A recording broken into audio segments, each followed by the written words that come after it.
Beyond these lifeless sounds, writes Wells, the world was silent. Silent, it would be hard to convey the stillness of it. All the sounds of man, the bleating of sheep, the cries of birds, the hum of insects, the stir that makes the background of our lives, all that was over. And so Wells' time traveler returned. But to what?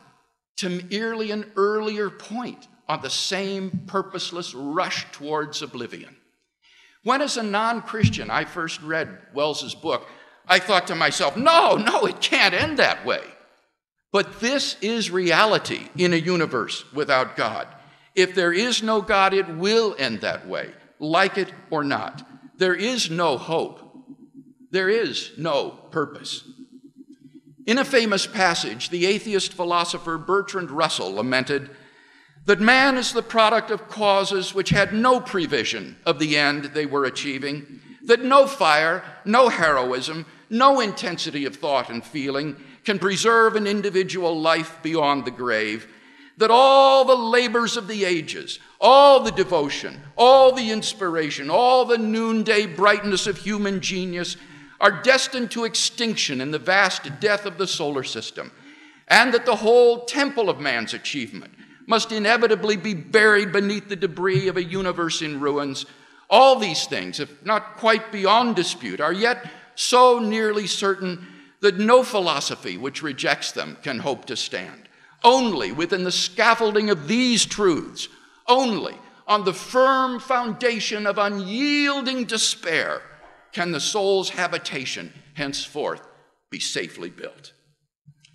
Thus, as all these atheist philosophers bear witness, if God does not exist, then life is without ultimate meaning, value, or purpose. I hope that you understand the gravity of the alternatives before us. If God exists, then there is hope for man. But if God does not exist, then all we are left with is despair. That's why the question of the existence of God is so vital to man. As one writer has aptly put it, if God is dead, then man is dead too. Unfortunately, most people do not realize this fact. They continue on as though nothing had changed. I'm reminded of Nietzsche's story of the madman who, in the early morning hours, burst into the marketplace, lantern in hand, crying, "I seek God! I seek God!"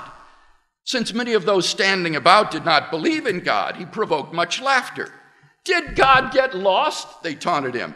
"Or is he hiding? Or maybe he's gone on a voyage or emigrated." And thus they yelled and laughed. Then, writes Nietzsche, the madman turned in their midst and pierced them with his eyes. "Whither is God?" he cried. "I shall tell you. We have killed him, you and I. All of us are his murderers. But how have we done this? How were we able to drink up the sea? Who gave us the sponge to wipe away the entire horizon? What did we do when we unchained this earth from its sun? Whither is it moving now? Away from all suns? Are we not plunging continually, backward, sideward, forward, in all directions? Is there any up or down left? Are we not straying as through an infinite nothing? Do we not feel the breath of empty space? Has it not become colder? Is not night and more night coming on all the while? Must not lanterns be lit in the morning? Do we not hear anything yet of the noise of the grave diggers who are burying God? God is dead, and we have killed him. How shall we, the murderers of all murderers, comfort ourselves? The crowd stared at the madman in astonishment and silence. At last, he dashed his lantern to the ground. "I have come too early," he said. "This tremendous event is still on its way. It has not yet reached the ears of man." People did not truly comprehend what the consequences were of killing God. But Nietzsche predicted that someday people would draw the implications of their atheism, and this realization would usher in an age of nihilism, that is, the destruction of all meaning and value in life. I find that most people still do not reflect upon the consequences of atheism. and so, like the crowd in Nietzsche's marketplace, go unknowingly on their way. I recently read, for example, that a Toronto-based free thought organization wants to buy bus ads that proclaim, "There probably is no God. Now stop worrying and enjoy your day." According to the spokesman for the group, they're still working on the layout. They want something happy, something bright, she said. I wonder what Friedrich Nietzsche would have thought of those ads. Few contemporary atheists have Nietzsche's courage to look atheism squarely in the face without blinking. But when we realize, as did Nietzsche, the nihilism that atheism implies, then his question presses hard upon us. How shall we, the murderers of all murderers, comfort ourselves? Confronted with the human predicament, about the only solution the atheist can offer is that we simply face the absurdity of life and live bravely. But the fundamental problem with this solution is that it's impossible to live consistently and happily within the framework of such a worldview. If you live consistently, you will not be happy. If you live happily, it is only because you are not consistent. Francis Schaeffer has explained this point well. Modern man, says Schaeffer, resides in a two-story universe.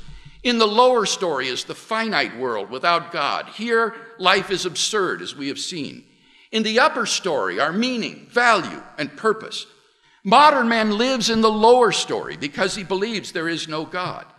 But he cannot live happily in such an absurd world.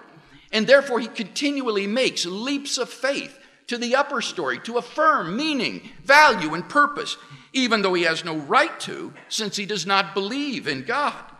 While giving lip service to atheism, the atheist lives as though life were important, as though it really mattered what he thinks or does, as though certain things really were right or wrong, and so is outraged at the injustices of this world and acts as though his petty plans and projects really were significant.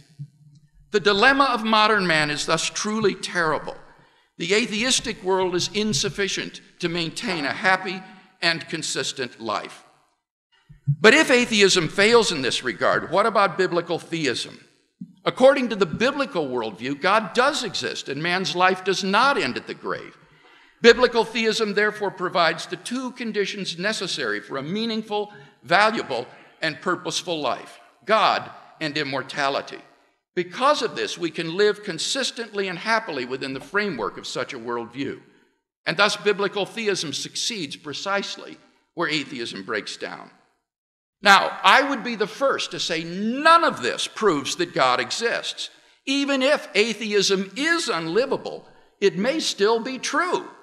But in tonight's debate, we've not been asked to discuss whether it's true that God exists, but whether it matters. And on this score, I think there need be no dispute between Dr. diCarlo and myself. In fact, I think we agree. Dr. diCarlo has elsewhere stated, if there is no God, then the universe is simply accidental, and we humans are a product of that accident. The universe is devoid then of any absolute meaning or moral sense. I can only agree.